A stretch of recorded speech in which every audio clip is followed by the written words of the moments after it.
Well, it is great to be with you. We're back again for another monthly financial update. It's been one of those things we do every month, let the church know how we're doing and to give thanks for the wonderful generosity of the people in our community of faith. And today, I'm super pumped that Pastor Rachel is with us to help us through this report. Welcome, Rachel. Hi, guys. Good to be with you. Hi, David. Thanks for having me on for this conversation. Rachel, it's been great to have you on the team. I can't believe time is flying by. It feels like you've been here for years, and that's an awesome thing. And I just want to say to the church just how personally I'm so appreciative of you and your ministry and the hard work that you do. It just is a wonderful thing to be on the team together. Thanks. I can't believe I'm starting month 8 with you Yeah, guys. I already feel a part of the community and the family here despite the pandemic. So it's been great. that's amazing.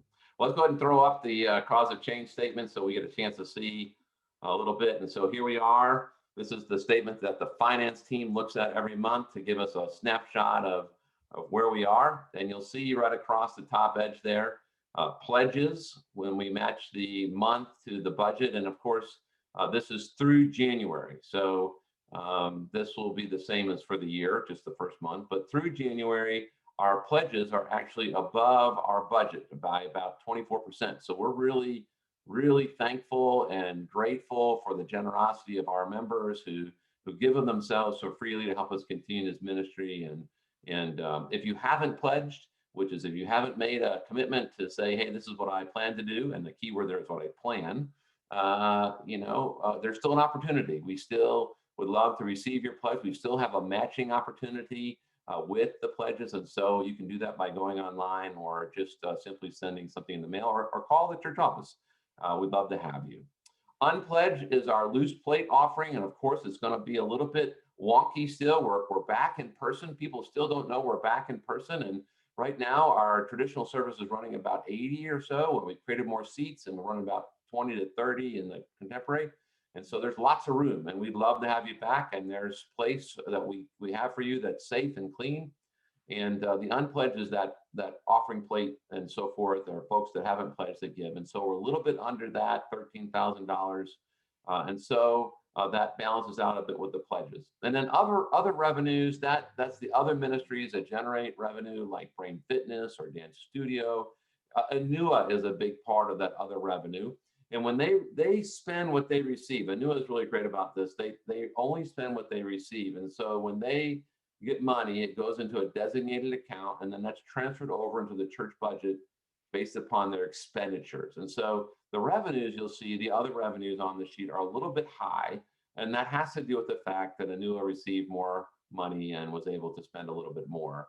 And so overall, we're 8% favorable on our revenue for the first month of the year, and that's fantastic. So Rachel, where are we on our expenses? Thanks. So as you know, as you keep moving down the sheet of our report, you see our 4 pillars. As you know, we have 4 pillars. Gracious Hosts is a lot of the ministries that are inside of the church that we experience as a faith community.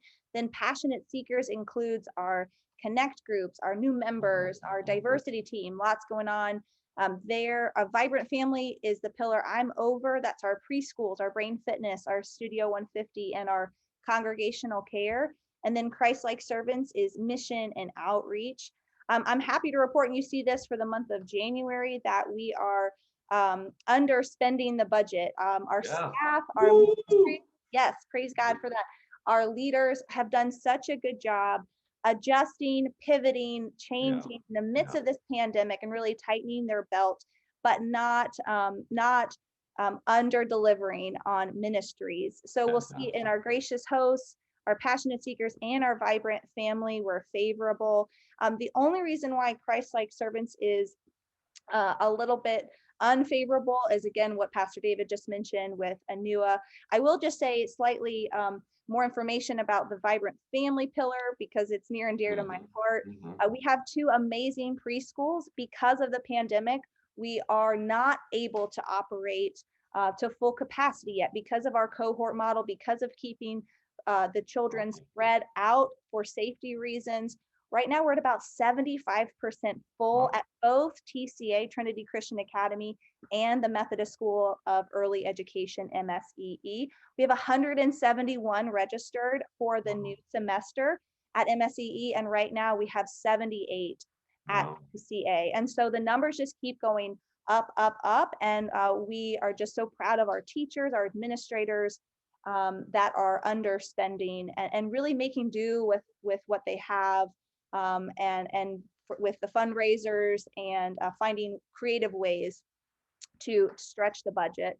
And so again, Yeah, shout out to Ashley and to Stacy for that, and to their board chairs. And I think about, that's 250 students. So how many families are being blessed, being able to have their children in a place where they receive love and are shown the love of Christ? That's hundreds of families. And so super excited about that. So thanks for that update.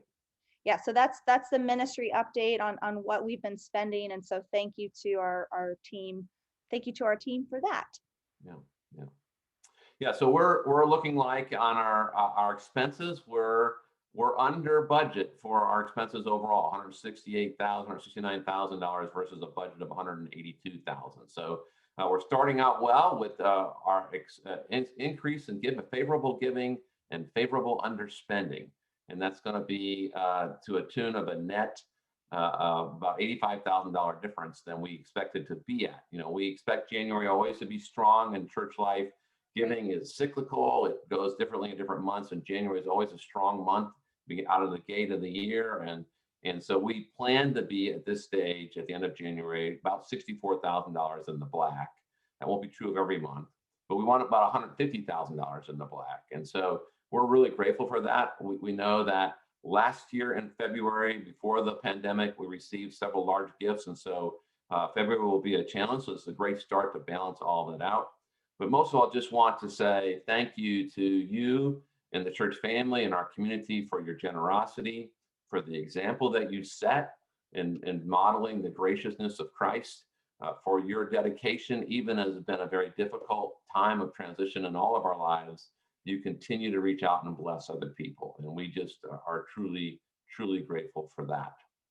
Right. And I would be remiss if I didn't also say, yes, our staff and our teachers are amazing, but so are our lay leaders who have come Absolutely. together week after week, month after month, and made decisions about being good stewards of the money that we have been blessed with to continue to build God's kingdom and to maintain and grow on what we've already been so blessed with at this church. So thank you to our leaders.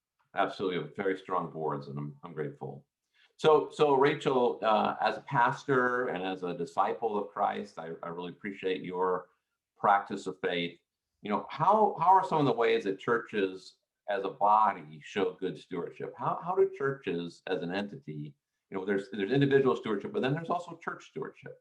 So what are some of those things that you see? Yeah, it's so important when we talk about this that we do talk about it as a scope of stewardship, as a scope of taking care of something that God has given us, right? Mm-hmm. Everything that we have is God's anyways, and God has gifted it to us to be stewards of.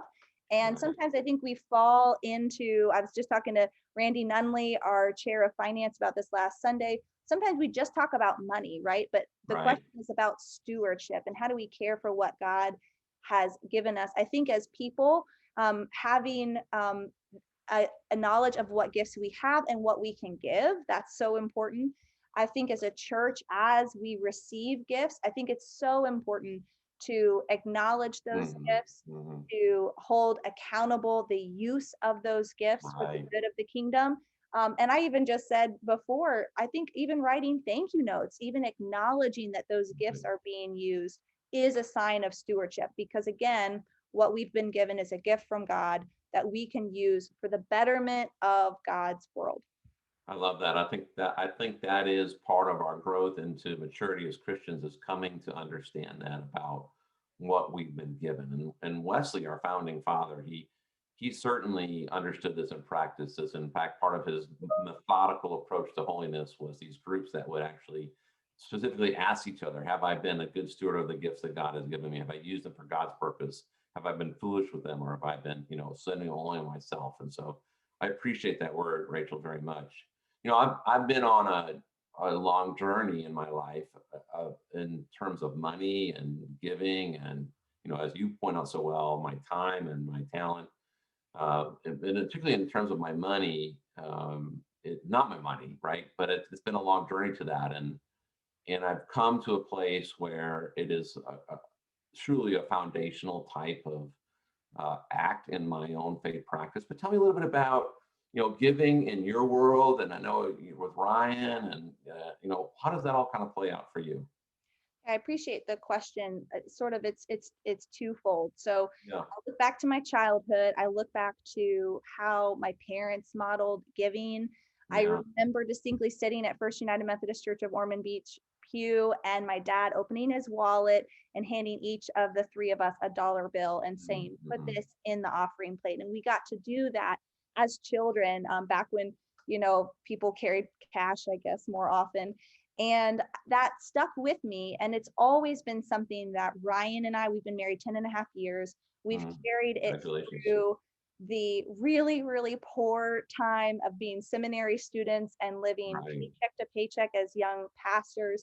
We have always prioritized 10% a tithe, to the church that we are serving. And right now, I give 10%, Ryan gives 10% both to our churches.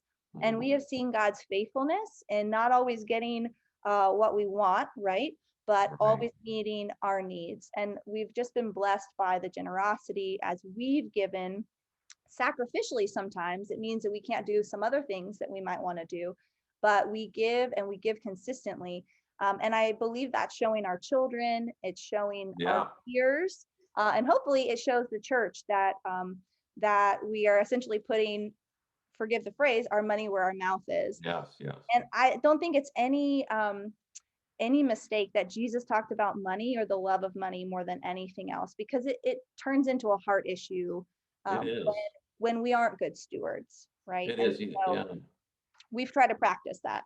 Well, I'm grateful for that. I see that, and I know that as a pastor, I've been a pastor a while, like you. People know, they understand it. They know if we're practicing what we preach, Yes. and it's a hard thing because money is a hard issue, and we don't always want to get that. Sometimes it's easier for me to give of my time, but so money is, and like you, we made a decision. We've been married 25 years, and we made a decision at that point to tithe as well. And I can say that the peace of heart that I've had over that, at times, even in the lean times, because there were times we were serving in places very thin, that I was doing what I was called to do and felt good about it.